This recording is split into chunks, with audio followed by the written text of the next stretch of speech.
A reading from John, the 20th chapter, starting with the first verse. Early in the morning of the first day of the week, while it was still dark, Mary Magdalene came to the tomb and saw that the stone had been taken away from the tomb. She ran to Simon Peter and the other disciple, the one whom Jesus loved, and said, "They have taken the Lord from the tomb, and we don't know where they put him." Peter and the other disciple left to go to the tomb.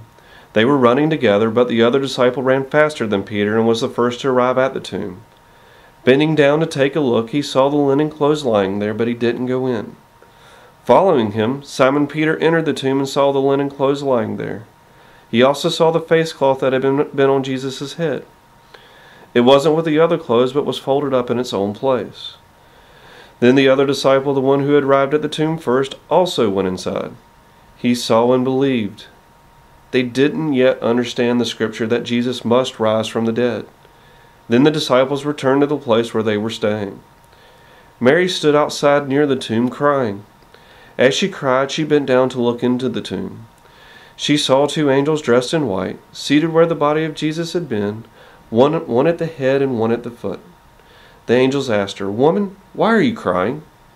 She replied, "They have taken away my Lord, and I don't know where they put him." As soon as she had said this, she turned around and saw Jesus standing there, but didn't know it was Jesus. Jesus said to her, "Woman, why are you crying? Who are you looking for?" Thinking he was the gardener, she replied, "Sir, if you have carried him away, tell me where you have put him and I will get him." Jesus said to her, "Mary." She turned and said to him in Aramaic, "Rabboni," which means teacher. Jesus said to her, "Don't hold on to me, for I haven't yet gone up to my Father. Go to my brothers and sisters and tell them, I'm going up to my Father and your Father, to my God and your God." Mary Magdalene left and announced to the disciples, "I've seen the Lord." Then she told them what he said to her. The words of God for the people of God. Thanks be to God.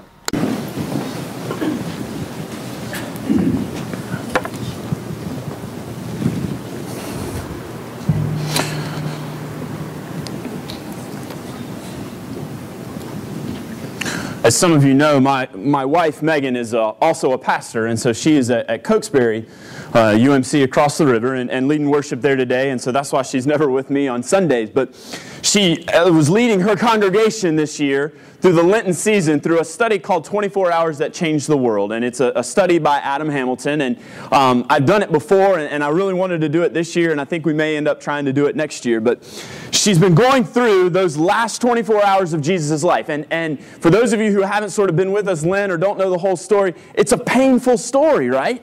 I mean, it's a hard story. For those of you who were here Friday, we experienced a little bit of it through the music and through others' words and sort of told the story again. And so she has spent 6 weeks in this story. She said to me this week as she was planning on her services for Maundy, Thursday, and for Good Friday, she said, "I think I just need Easter this year more than any before." Having sat with this story for 6 weeks, it was just heavy upon her shoulders. She was ready for Easter. Now, truth be told is I think Mary, in our story, was ready for Easter. She just didn't know it. That's the only way I can explain why she went to the tomb so early in the morning. The other Gospels tell us that the women would have sort of done their thing of preparing the body 2 nights before, when they laid the body in the tomb originally on that Friday. So they wouldn't have needed to go and to prepare the body. Instead, Mary was going just simply to linger a little while. Back in those days, they believed that the soul remained around the tomb for up to 3 days. And after 3 days, the body had decayed well enough to where the soul no longer felt an attachment, and so the soul would leave. And so family members and friends would sort of hover around the tomb for days, the days that followed a death. And mind you, Jesus died on a Friday, and of course the next day was Sabbath, and it was not holy for them to be there on the Sabbath, and so no one would have been around a dead body on the Sabbath. And so in the wee early morning hours, somewhere we estimate between 3 and 6 in the morning, Mary would have sort of snuck off in order to go to be with her Lord one more time, to be with Jesus one more time, possibly saying goodbye for the last time. We can relate to that. We still do that in our society, as the family members are the last ones to be in a room before the casket is closed and before a service starts. So we can kind of relate a little bit to Mary's feeling here. But I can't help but think that she was hoping something else was going to happen. Of all the people who had interacted with Jesus, Mary's life had been transformed and changed in a dynamic sort of way. She was sort of that sinner with that scarlet A on her, if you will, in which people knew how bad she was, and yet Jesus had opened His arms and had loved on her just as much as anyone else. And she changed her life, and she had started to follow Christ. Even there at the cross that last night, that last day. And so Mary was sort of hoping for a better story, if you will. We all hope for better stories, right? Stories that don't contain the word cancer. Stories that don't include phone calls to talk about drugs or arrests. Stories that don't deal with job losses. People having to move away. Stories that have our families in which our sons and daughters just maybe can't seem to get things figured out. We long for better stories, right? I mean, I think that's why Hollywood is as successful as it is, because when it gets it right, it gets it right. And we love hearing those stories that have happy endings. I think Mary wanted that story. In spite of everything that she had seen, I think she goes back to that tomb because she's hoping, remembering something about 3 days and being raised and coming back and beyond all doubt. She was hoping for a better story. But that story takes a turn. She finds an empty tomb. And she immediately assumes that grave robbers have come. Right? I mean, instead of going back to that hope of beyond hope and really being able to embrace what could possibly be, that maybe just in fact Jesus was who He said He was. Instead, she falls back into that trap we so often do, which is to believe the things that we see with our own eyes. And so an empty tomb must have meant that there was some foul play going on. She assumes that it's grave robbers and just immediately doesn't want and doesn't have the ability to see what's truly going on. Now we have this crazy story in which she runs away and goes back and gets the disciples, and then they have this crazy little chase in which they race each other back and forth, and John wins the race. Now John wrote the gospel, so of course he wins the race. If I wrote my gospel, I'd win the race too. But doesn't go in. He stays outside, and Peter, who jumps out of the boat, the same one who said, "I'll be there for you, Jesus," rushes in like a bull in a china shop. And finds the empty linens. And before Mary could even get back, those two have left. And we read that John says he believed. Of course he believed first. He wrote the gospel again. But John says he believed. And yet they race away and they go back to tell the other disciples. And at some point in time you'd have thought they would have crossed paths with this poor Mary. But no, she gets there and she still is assuming the worst.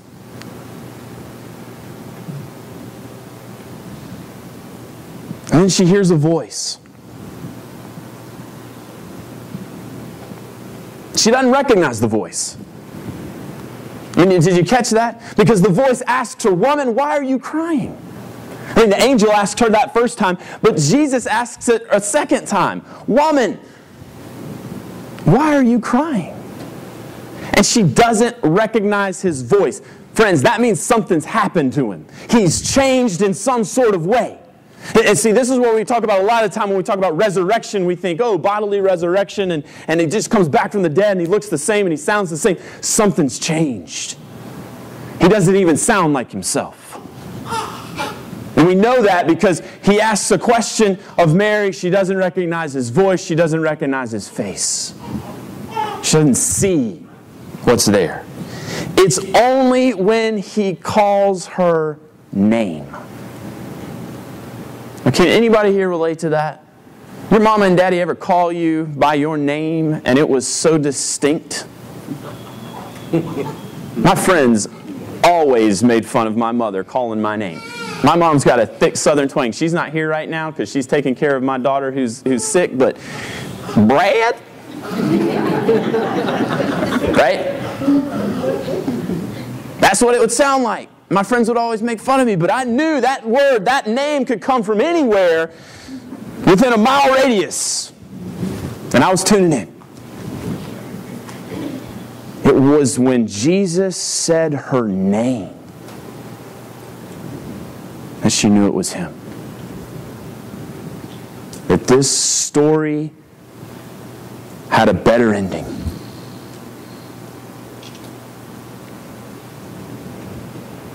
In fact, the story didn't have an ending at all. This story had a beginning. The early Christians used a ton of different metaphors to describe the resurrection, to describe what actually happened that first Easter morning. But one of the ones that is the most kind of one that we draw to a lot of the times is this concept that Deb read to you a second ago that Peter uses about new birth. And we can relate to this, can't we? I mean, there's just something special about new birth, about a new child, a baby being born. I'm looking at young little Eli here and just sleeping right there. There's just something sweet and innocent. If I didn't have a sick child at home, I'd go and grab one of these babies that we have with us, and I'd hold it up and probably scar it for life, but I would use it as a prop. Because there's something sweet and innocent about a baby, right? I remember when we had Isaac, and of course it's just with my firstborn, but we had Isaac, and people would come up and they would just gush over a baby. I mean, I'm talking like 2 or 3 weeks old. They would just gush. Oh, how cute. Oh, how sweet. Right? You hear that? You ever done that? And okay, guys, it's okay to admit it. You can do that. And I was a sleep-deprived dad. And so I thought, nope, not cute at all. All that thing does is eat, poop, pee, and sleep. That's what I tell new dads. I tell new dads, I say, and cry. Yeah, or cry. Yeah, see, you have a mental block after a while. You don't even recognize the crying. I tell new dads, like 6 weeks, just expect those 5 things. Eat, sleep, poop, pee, cry. That's all they do. No recognition of the love you're given. But we love babies because they're sweet and innocent. The word Peter uses is they're undefiled. New birth, undefiled, a world of possibility. And these babies who are here with us, think of what their eyes are going to see and what their hands are going to reach out and touch. What they're going to encounter in life. These babies who don't know pain from being hurt by others. Being let down. They don't know anything about death. They don't even know anything about being afraid. The only reason they cry, and the only time they cry is when they're separated from those whom they love. And friends, that was what the first century Christians thought about the resurrection, is that this new life that had been created because of Christ's resurrection meant that we no longer had to be afraid, we no longer had to fear death, we no longer had to believe that these things had the last word. The only thing we had to fear was being separated from God's love that was poured out. And that separation occurred not because of what God had done, but instead of because of what we do. That's what that resurrection meant. Karl Barth put it this way. He said, the Easter message tells us that our enemies, sin, the curse, death, are beaten. They still behave as though the game is not decided and the battle not fought. We must still reckon with them. But fundamentally, we must cease to fear them anymore. Friends, resurrection means the game has changed.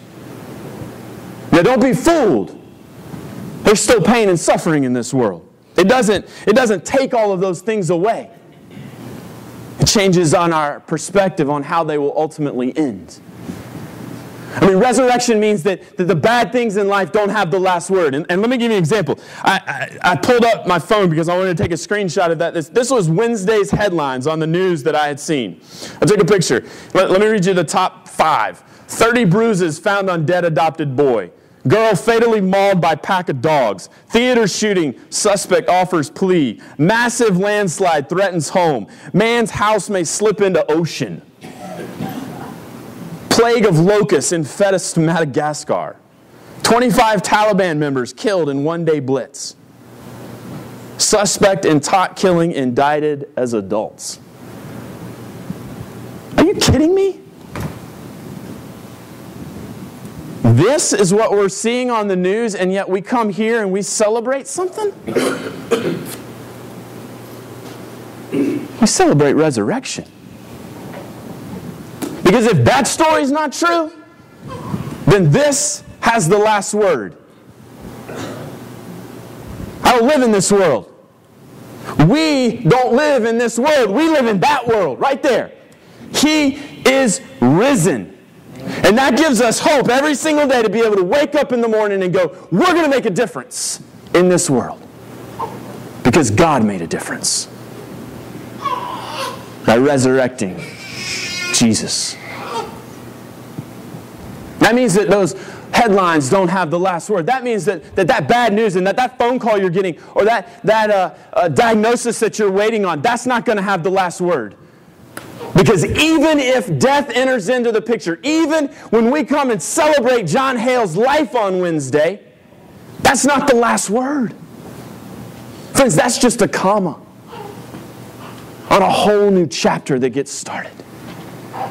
And when we start to understand that, when we embrace that reality, we start living differently. We start living in a way in which the world starts scratching its head and going, what's up with those people? Rather than looking at us and going, I don't want to be like them. They're going to scratch their heads. They're going to start going, how can I get some of that? Resurrection means that when we make decisions that hurt others, that sometimes by accident and sometimes by our own choosing, that doesn't have to have the last word and that relationship has to end. That means when other people make decisions, bad decisions that affect us, that means we don't throw that relationship out. It means that we have an opportunity to experience forgiveness and to offer grace and to offer love. Resurrection means a lot of things, friends. A lot of opportunities that open the door to us. In fact, resurrection even saves us from ourselves. I got a friend of mine that wrote a prayer a couple of years ago.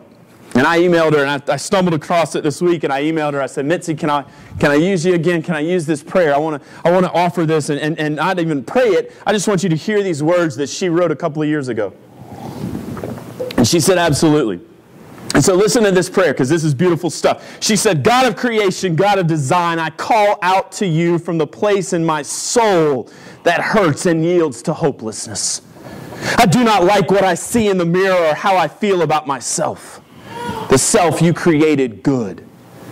I spend time on nothingness and mindlessness instead of engaging my body and mind in active, life-giving work and activities. I continue in relationships that keep me from you and bring me down because in the moment it feels better than being alone, even though you give endless examples of calling relationships what they are through truth and openness.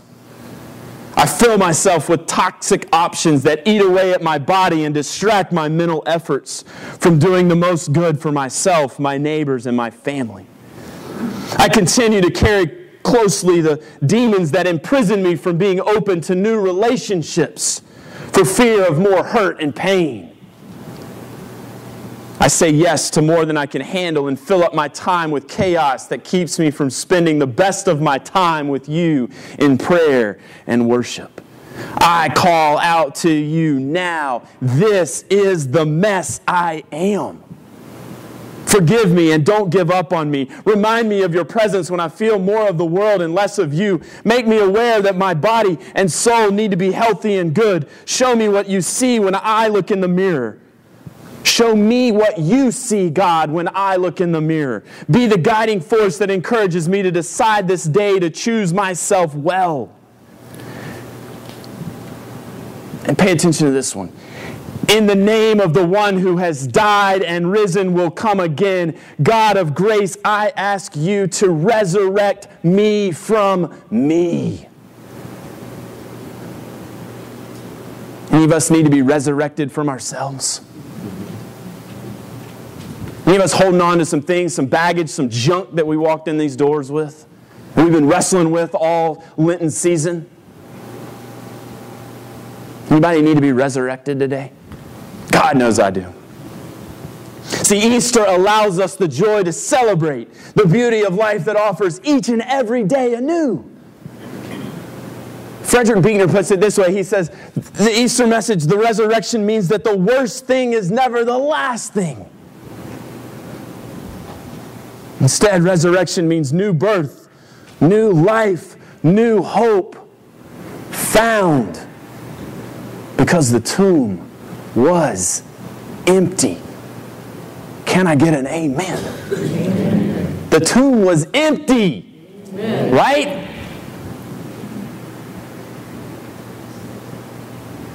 Whole new world, friends.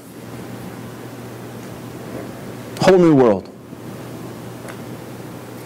I was thinking about it this morning as I was getting ready for the early morning service in the early hours. I was driving back from getting me a cup of coffee down the road, and I thought to myself, I said, Lent was all about me trying to change my life. And I know some of you gave up some stuff for Lent, and some of you are really excited about eating chocolate later today, or having sweet tea, or whatever it is.